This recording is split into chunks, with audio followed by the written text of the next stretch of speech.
Hello students, in chapter 3rd synthetic fibers and plastic our next topic is plastic. Plastic is probably a very common material around us. जैसा कि आप जानते हैं कि plastic एक बहुत ही कॉमन मटेरियल है जो कि हमारे चारों तरफ प्लास्टिक कई रूपों में पाया जाता है, जैसे कि कॉम्ब हो गया, टूथब्रश हो गया, आपका बकेट, मग, पेन, पेंसिल एक्सेट्रा बहुत सारी चीज़ें होती हैं जो प्लास्टिक की बनी हुई होती हैं। अब हम प्लास्टिक का इतना ज़्यादा यूज़ क्यों करते हैं? Because plastic have some special properties, क्योंकि प्लास्टिक के कुछ स्पेशल गुण होते हैं। पहला है प्लास्टिक आर ड्यूरेबल। प्लास्टिक क्या होता है? ड्यूरेबल यानी टिकाऊ होता है। In our daily life we use many containers, mugs etcetera. हम हमारी डेली लाइफ में बहुत सारे कंटेनर्स का यूज़ करते हैं, जैसे कि मग हो गया या और दूसरी चीज़ें जो प्लास्टिक की बनी हुई होती है। Do they break easily? क्या ये जल्दी से टूट जाते हैं? Plastic can take the wear and tear of daily life and do not get broken easily. Plastic जो होते हैं जल्दी से टूटते नहीं हैं और ये लंबे समय तक चलते हैं। Plastic are resistant to weather condition. Plastic जो होते हैं वो वेदर कंडीशन का उन पर कोई भी असर नहीं पड़ता है, ना तो ये हवा पानी के साथ कोई भी रिएक्शन करते हैं। इनमें कलर इजीली हो सकता है, इनको किसी भी शेप में हम ढाल सकते हैं। Plastic are recyclable. प्लास्टिक जो होते हैं रिसाइकेबल होते हैं, इनको गर्म करने पर हम इनसे कई तरह के और नए प्रोडक्ट बना सकते हैं। ये इन पे ना तो केमिकल का असर होता है, ना हवा ना पानी का। प्लास्टिक सस्ते होते हैं और स्ट्रॉन्ग होते हैं, इसलिए हम प्लास्टिक फाइबर को सिंथेटिक फाइबर भी कहते हैं और ये एक पॉलीमर भी होते हैं। Plastic which can soften and get deformed when heated are called thermoplastic.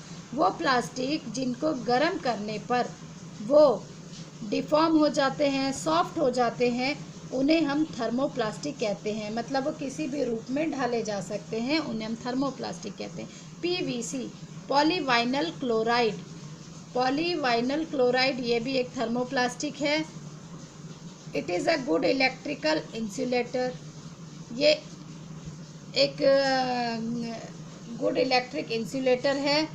It does not allow electricity to pass through it. इसमें से इलेक्ट्रिसिटी पास नहीं होती है, ठीक है, इसीलिए इसका यूज़ इलेक्ट्रिक वायर्स और इलेक्ट्रिक टेप में किया जाता है। और भी थर्मोप्लास्टिक से और भी बहुत सारी चीज़ें बनाई जाती हैं, जैसे कि floor tiles, house pipes, containers, rain coats, car sheet, waterproof coating of folders and bags etcetera. On the other hand there are certain plastic. कुछ प्लास्टिक ऐसे होते हैं which do not get deform on heating, जो कि गर्म करने पर ना तो सॉफ्ट होते हैं, ना डिफॉर्म होते हैं, ना किसी भी रूप में वो ढाले जा सकते हैं। इस तरह के प्लास्टिक को हम थर्मोसेटिंग प्लास्टिक कहते हैं। जैसे बेकेलाइट। बेकेलाइट थर्मोसेटिंग प्लास्टिक है। बेकेलाइट का यूज़ इलेक्ट्रिक प्लग्स और स्विचेस और कॉम्स बनाने में होता है। Plastic and the environment. Plastic और हमारा environment. No doubt plastic have made our everyday life very easy. इसमें कोई भी संदेह नहीं है कि प्लास्टिक से हमारे जो डेली प्रतिदिन है बहुत इजी हो गया है, लेकिन प्लास्टिक के कुछ बैड इफ़ेक्ट्स भी होते हैं।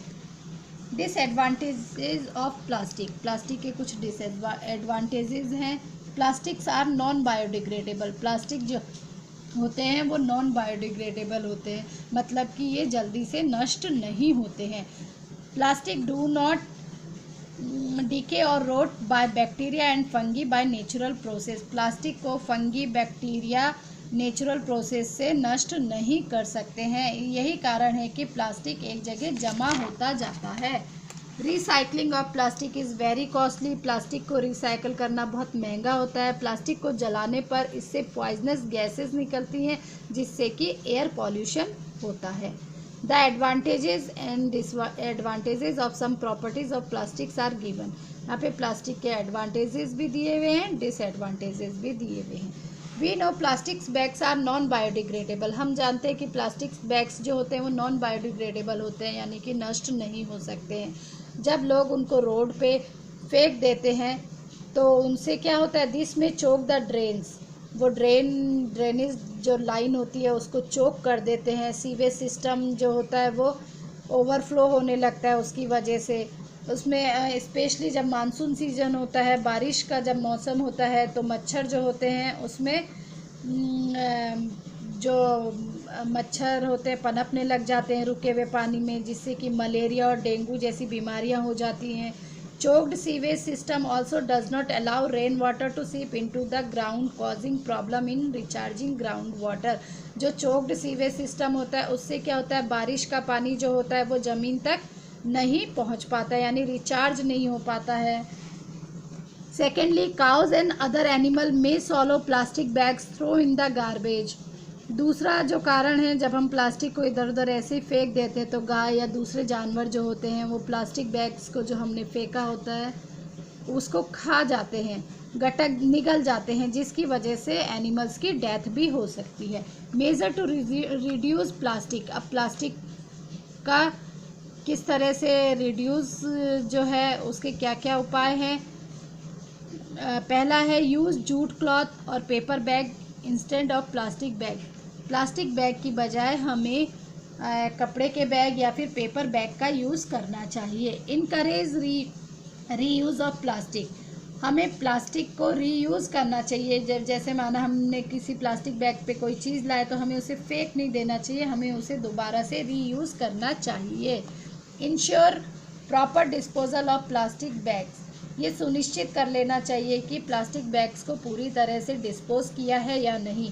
Always throw plastic bags in dustbin. जब भी हम प्लास्टिक बैग्स को फेंकते हैं तो हमें उनको डस्टबिन में डालना चाहिए, ना कि सड़क पर फेंकना चाहिए।